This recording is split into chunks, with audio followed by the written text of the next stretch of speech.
Yo, what is up, guys? It's your boy Tism MMA, short for favoritism. Don't forget it. And in today's video, I pretty much just wanted to cover what happened this last weekend at UFC 315 and what it means, for all of these divisions moving forward. There was a catalyst of events with JDM beating Belal Muhammed by unanimous decision this last Saturday. Honestly, a little bit surprised. I was very impressed with JDM's takedown defense. He was very elusive, just always moving around, great head movement, great footwork. Belal just unable to get to him. Just overall being super slippery, not letting Belal just out pressure him and outwork him and get him up against the fence and going for those takedowns. JDM did an incredible job, just always being aggressive and picking his shots correctly. Yeah, man, very, very great performance from JDM.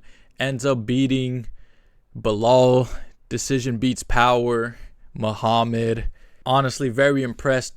Didn't think the fight was going to go that way. I did think that JDM had very crisp boxing, that he could definitely piece up Belal on the feet. I didn't expect his takedown defense to be so good. Just honestly a lot of surprises last night. We have a new welterweight champion.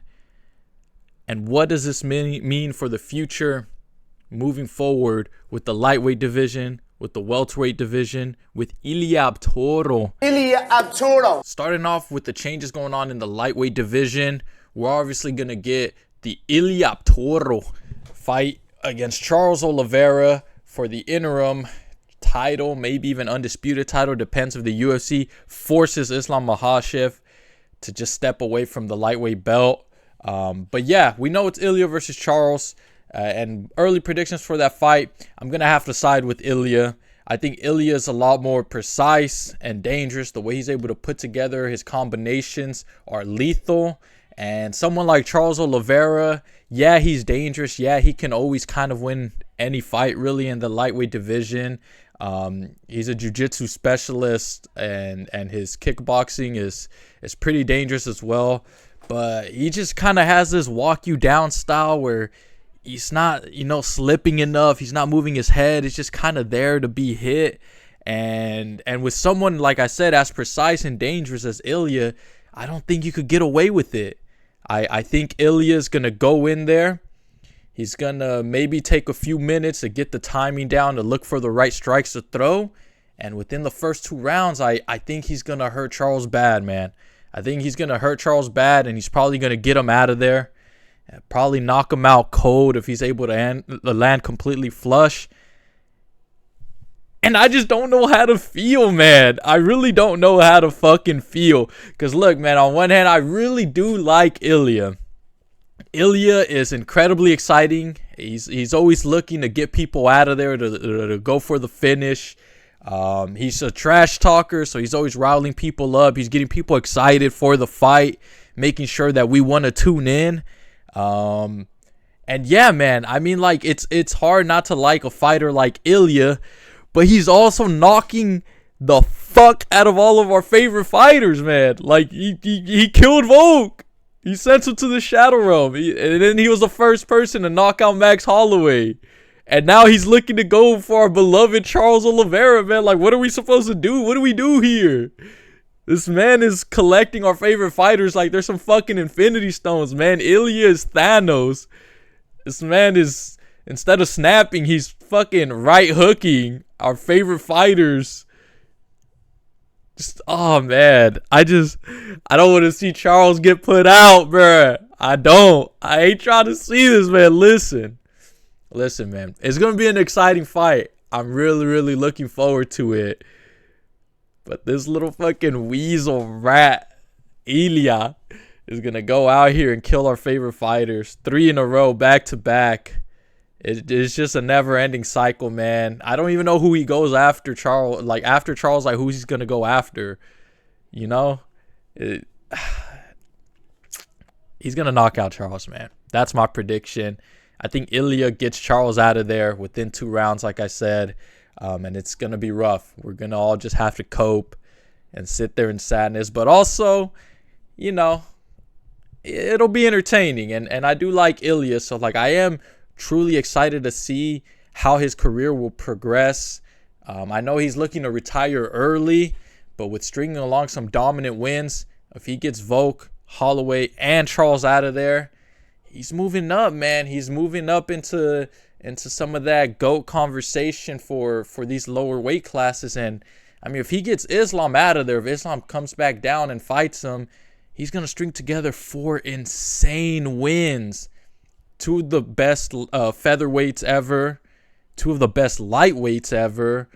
His resume is going to be goated, dude. There's nothing we can argue against. Those wins will be insane, and it'd be difficult not to already start talking about Ilia as one of the GOATs with just such few wins compared to the other GOATs that have, stuck around and gotten 10+ title wins. Ilia would do it in much less fights. Granted, like I said, the resume would be so much better. The level and quality of opponents would be higher. But yeah, it is a tall task.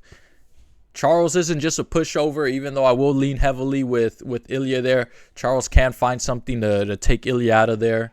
And with Islam, I mean, come on, he's one of the most well-rounded, pound-for-pound #1 in the UFC fighters out there. That just, it's going to be a hard task for Ilia to get through all of that. So really exciting to see what happens in the lightweight division, and more importantly, what happens with Ilia's career. All very, very huge, very intriguing, and I'm definitely looking forward to it. Now, up next, it seems like Islam's moving up. He's already posted on Twitter saying that it's time to become a double champ. He's already calling out for that matchup. I know, obviously, the UFC loves those guys out there. They're always willing to fight. They're, got a great fan base from those regions, and people that are just super committed and passionate about the fighters out there. So, yeah, I think Islam's getting the title shot. I think he moves up to the welterweight division and will fight JDM. In terms of how that matchup will go, I honestly don't really know what to expect now. I do think that Islam Makhachev is better than Belal everywhere. Besides maybe just pure wrestling, Belal might take the edge there. I'm not sure. But Islam is much more dangerous everywhere else. He's more dangerous on the feet. His defensive boxing is a lot cleaner. He's crisper, able to move around better. He has a great submission threat. Obviously, his Darce choke is incredible. He's been able to submit people like Poirier, Moicano, Dan Hooker.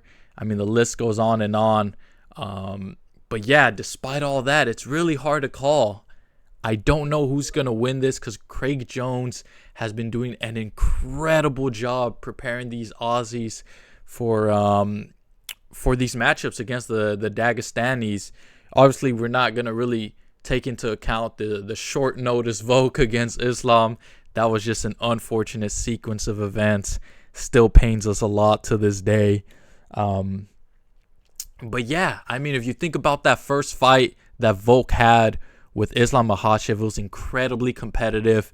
It didn't really ever look like Volk was super in danger when he was taken down. He looked comfortable when Islam was on his back. There was never any crazy ground and pound, no super scary submission threats. And that's Volk at, 145 moving up to lightweight.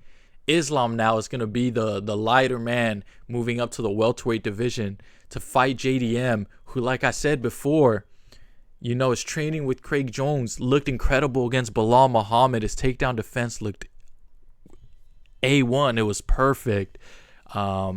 I don't know how this matchup is going to go for Islam.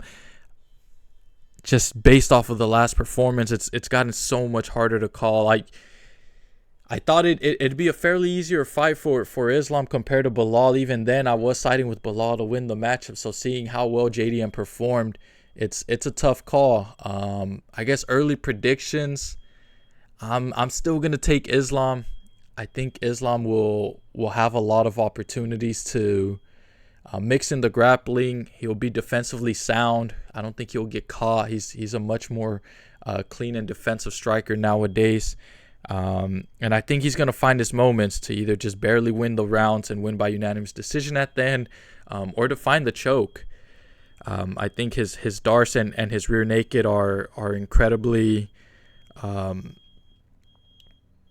they're incredibly dangerous, and the way in which he's able to find those positions, yeah, these guys are just next level when it comes to jiu-jitsu, sambo wrestling, and all that. So yeah, really looking forward to that matchup. I'm a lot more intrigued and excited about it.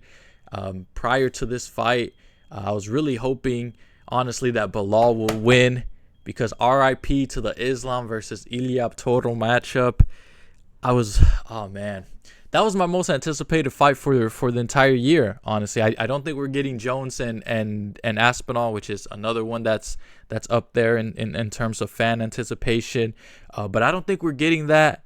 I'm gonna make like 20 more rant videos about that in the future. Just you wait.